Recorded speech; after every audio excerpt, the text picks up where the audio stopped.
I have a relative in the United States who has been trying to get her son on an NCSY summer trip. NCSY, as many of you know, is the International Youth Organization of the OU, the Orthodox Union. They do incredible events, education for teens and kids in high school all over North America.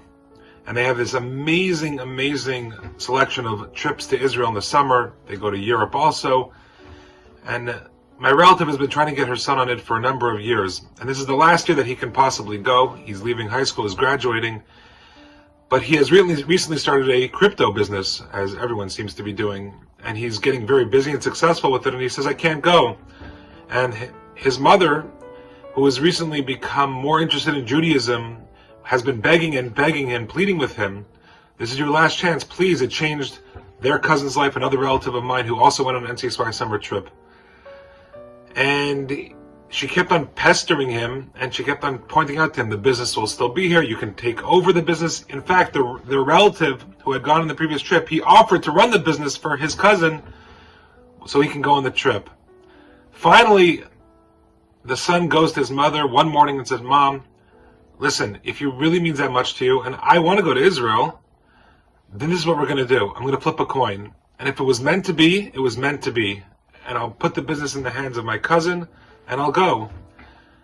And the mother said, listen, you got to be sure about this. This is not a joke. Like, it's thousands of dollars. It's 6 weeks in the summer.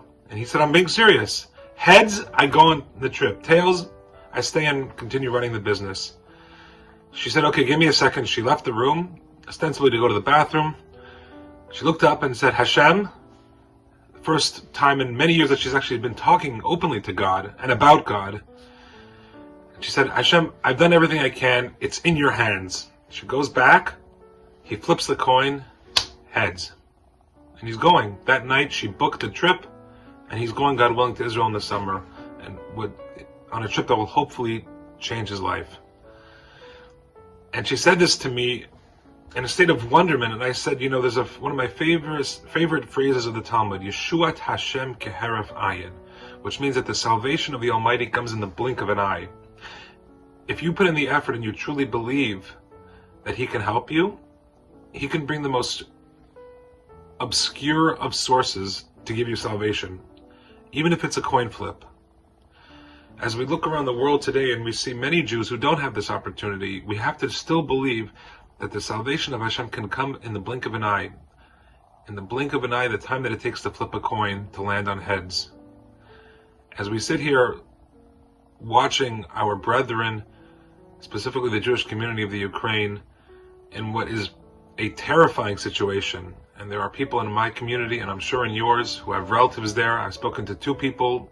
One of them their mother has had no water for 3 days because of the situation. Another one has cousins who are hiding out in another cousin's home, already been in the same bunker for 3 days, and they're terrified.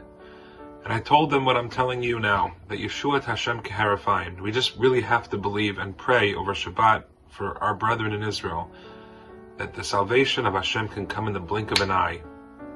For anything, to end a war, to cure sickness, to even convince a young teenager to go on a trip to Israel. May we all see salvation speedily, with health and with joy, but with firm belief and rooted in the understanding that the Almighty loves us and can do anything, and because He loves us with an unfathomable love, it's in the bag, as Rabbi Weinberg, my teacher, used to say. We just have to believe it and want it. Shabbat Shalom.